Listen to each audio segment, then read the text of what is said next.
नमस्कार, my self Malika Parveen, assistant professor, government law college Bikaner. आज हम international law LLB second year का सब्जेक्ट है, इंटरनेशनल लॉ पढ़ते हैं। तो इंटरनेशनल लॉ में हमने जो पिछला वीडियो था उसमें हमने देखा था कि मान्यता क्या होती है, आश्रय क्या होता है, आश्रय का अर्थ क्या होता है, उसकी परिभाषा क्या होती है और आश्रय का अधिकार कहाँ से आया है। ठीक है, पिछले वीडियो में देखा था। आज हम देखते हैं कि आश्रय के प्रकार कितने होते हैं। तो आश्रय के प्रकार दो प्रकार होते हैं, यानी आश्रय दो प्रकार का होता है। फर्स्ट होता है टेरिटोरियल असाइलम एंड सेकंड होता है एक्स्ट्रा टेरिटोरियल असाइलम, यानी प्रादेशिक आश्रय और बाह्य प्रादेशिक आश्रय।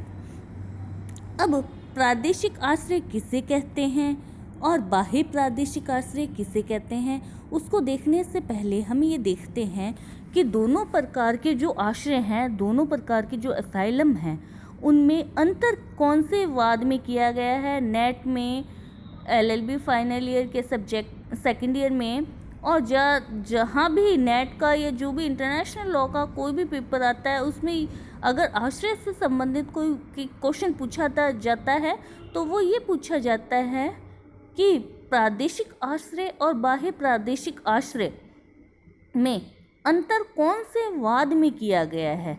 तो उस वाद का नाम है कोलंबियन पेरुवियन आश्रयवाद। Colombian Peruvian आश्रयवाद।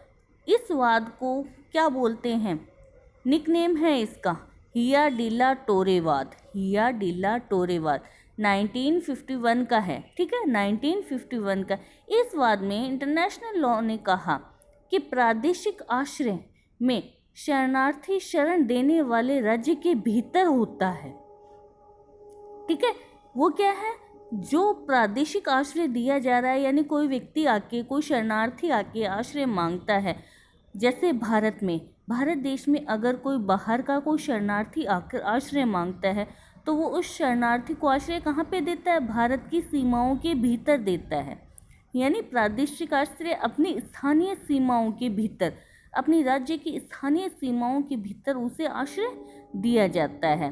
ठीक है, तथा इसके प्रत्यर्पण के संबंध में केवल क्षेत्रीय प्रभुसत्ता का प्रयोग होता है। यहाँ पर जो अब किसी को प्रादेशिक आश्रय दे दिया तो सामने वाला पक्षकार जिस देश का है, जिसको आश्रय दिया जा रहा है, जिस देश का है, वो उस देश से क्या मांग सकता है, प्रत्यर्पण मांग सकता है। क्षेत्रीय प्रभुसत्ता का उसने प्रयोग किया, आश्रय देने वाले देश ने अपनी क्षेत्रीय प्रभुसत्ता का प्रयोग किया है। अब आता है बाह्य प्रादेशिक आश्रय क्या होता है, या इसको राजनीतिक आश्रय में शरणार्थी उसी देश में रहता है जहाँ पर उसने कोई अपराध किया है। जैसे इंग्लैंड और भारत है। ठीक है, इंग्लैंड का कोई व्यक्ति है, इंग्लैंड का कोई राजनीतिक अपराधी या कोई भी अपराधी है और उसे लगता है कि मैं इंग्लैंड में सुरक्षित नहीं हूँ, तो वो क्या करता है, भारत से आश्रय मांगता है। भारत उसे अपने देश की सीमाओं के भीतर आश्रय नहीं देता है, बल्कि कहाँ पर आश्रय देता है, वो इंग्लैंड की सीमाओं में। इंग्लैंड का व्यक्ति है और उसे इंग्लैंड में ही शरण दी जाती है। ठीक है, आश्रय दिया जाता है तथा आश्रय देने वाले राज्य से संबंधित राज्य की प्रभुसत्ता के ऊपर विपरीत प्रभाव पड़ रहा है। क्यों? क्योंकि इंग्लैंड के व्यक्ति को इंग्लैंड में ही शरण दे रहा है भारत, तो वह वहाँ की जो राष्ट्र क्षेत्रीय प्रभुसत्ता है, इंग्लैंड की जो स्थानीय प्रभुसत्ता है, उसमें क्या कर रहा है, भारत हस्तक्षेप कर रहा है। ठीक है, उसके द्वारा वो क्या है, हस्तक्षेप कर रहा है।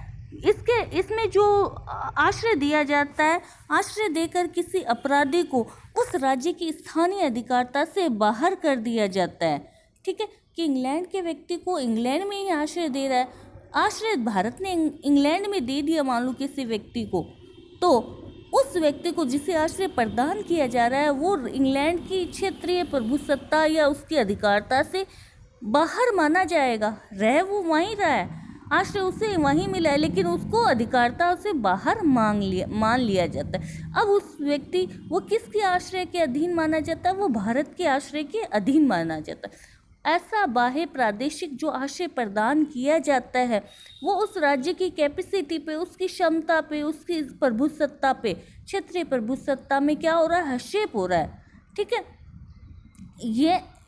ये वाद एक स्पेशल वाद है जिसमें दोनों प्रकार के आश्रय के अंतर को बताया है। लेकिन जो बाह्य प्रादेशिक आश्रय प्रदान किया जा रहा है विधिक आधार पे अभी तक उसको स्थापित नहीं किया है, ना ही आश्रय को बाह्य प्रादेशिक आश्रय को क्या है अंतर्राष्ट्रीय स्तर पर कोई मान्यता प्रदान नहीं की गई है। ठीक है, तो ये था आश्रय और बाह्य आश्रय के प्रकार, प्रादेशिक आश्रय और बाह्य प्रादेशिक आश्रय। आई होप आपको समझ में आया होगा। Thank you so much.